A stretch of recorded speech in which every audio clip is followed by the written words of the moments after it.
But well, since I'm here and stuff, do you want to just sit in silence for a little while? Sure, sure. Yeah, that'd be nice. Maybe a question will come or something. Yeah, maybe speaking will come from this end as well. Mm.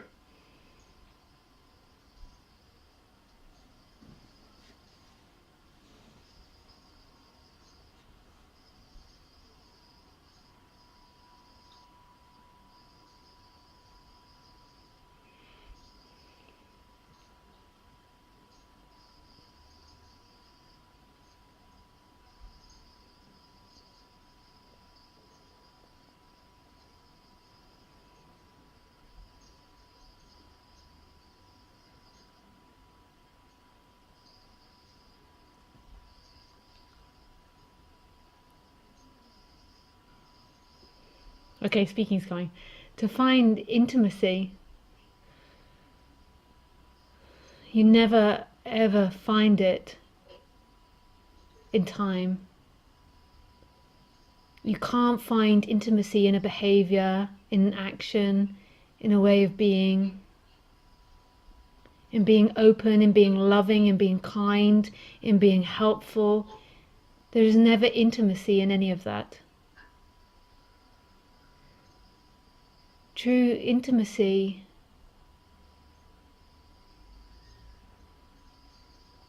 is your nature, because your nature is everything.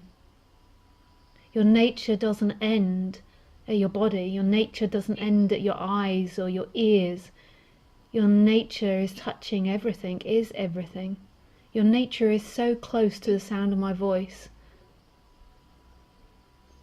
It is the sound of my voice. I'm a happening inside of you.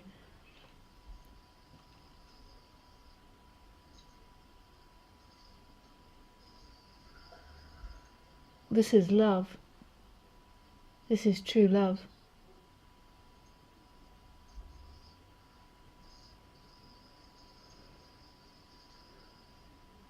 The disappearance of you into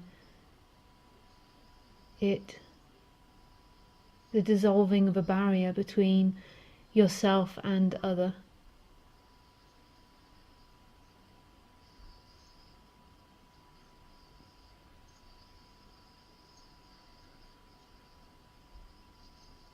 Your nature is to love. Your nature is to be intimate. Your nature is to be open. Thinking and the time-bound reality is about survival and functioning and growing on the human level. And we have words like intimate, we have words like love and compassion and heart opening, and we believe that in those words we can get to those things.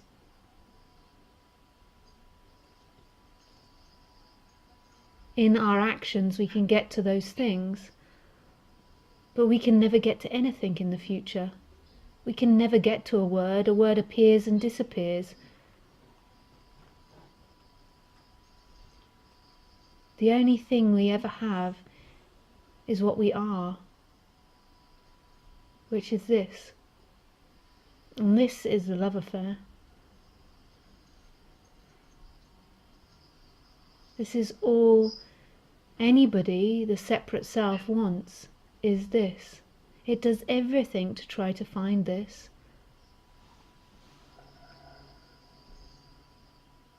And it's here, beaming, shining.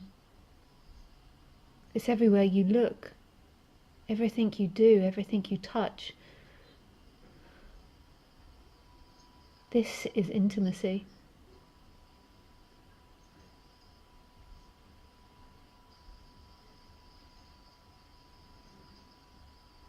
This is so intimate now. My voice is appearing in you, as you.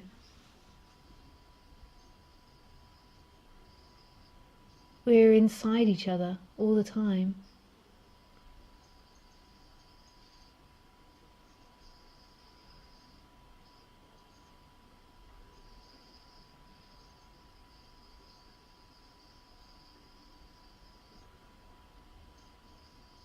And we can never get there in words. Every word leads to a contradiction. Every word can be improved upon. That's the nature of thinking. That's the nature of anything that moves in time. It can evolve endlessly.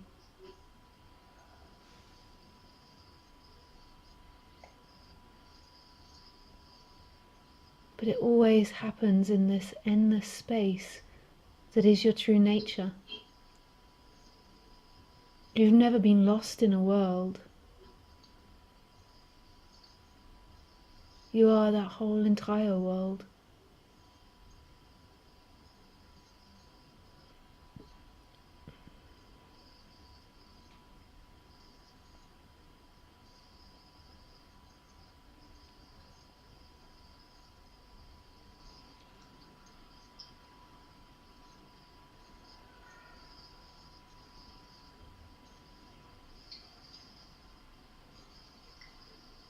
Yeah, thanks, Lisa. That was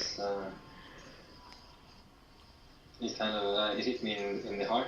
And I was thinking about intimacy is also, I think, about being vulnerable. Like you can't really be intimate without being vulnerable at the same time. Yeah. And at least in me, there's like a great fear of that. Yeah. Of intimacy because of fear of being vulnerable. Yeah. And vulnerable is kind of like a question mark. It's like meeting this moment innocently, like we don't know what to be. Like vulnerable is like just showing up to this with this innocence of not knowing the outcome. And I think so many people fear vulnerability because it's unknown how you'll respond, what someone will do to you, the pain that it could inflict. And really, actually, it's a fear of pain. It's always a fear of pain. And pain is part of this. I sometimes think what happened in my character. Did you end up hosting Roger or meeting Roger? Castillo. Roger, yeah, Castillo. Maybe I will in August. He's coming to Europe, so yeah. I've seen a few of his videos. Yeah. Yeah. Anyway, Roger, he I think like one thing that he helped me with so much was this kind of absolute surrender to pain. Like it's now, like it's not that I don't experience pain now and the body moves away from pain, but there's also just such a surrender to it. Like whatever's happening, if there's pain, there's pain. And as soon as that surrender happens, then the pain actually clears really quickly. And then you can experience the next thing. But it's almost as if one thing that happened with me and Roger was the pain reclaimed its place as much as pleasure had claimed its place in my life. It was like before I was obsessed with pleasure hunting, and then it was like something rebalanced, I don't know, in the character or something rebalanced where the pain was seen to be as important and as valuable as the pleasure. And so it was like it was welcomed back in. Like pain was also a part of this instrument, a part of me, and it was a part of the way this world worked. And there was kind of a falling back in love with pain in some bizarre way, even though it's really painful. It's like you can't see the beautiful sunset unless you also don't have the beautiful sunset. You can't, you have to have it all. This world is with everything. You see beauty by seeing ugliness. You remember yourself by losing yourself. You enjoy something by not enjoying something. It's a world, this world works like that. What grows dies. What grows comes down. It's always the world of opposites, and you can't have the beauty, you can't have the bits you love without the bits you don't love. And you notice this, like this is what happens in seekers, is this obsession with trying to maintain pleasure kills the pleasure. When people come to this subject, they've tried so hard to get just to pleasure, to finally make it so it's always pleasurable, and then they can't enjoy anything.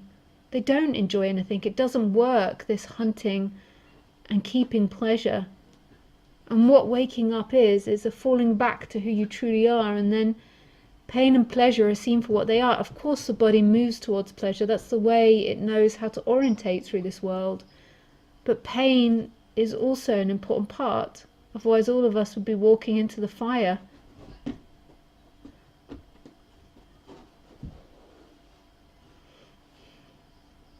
You can't have one without the other.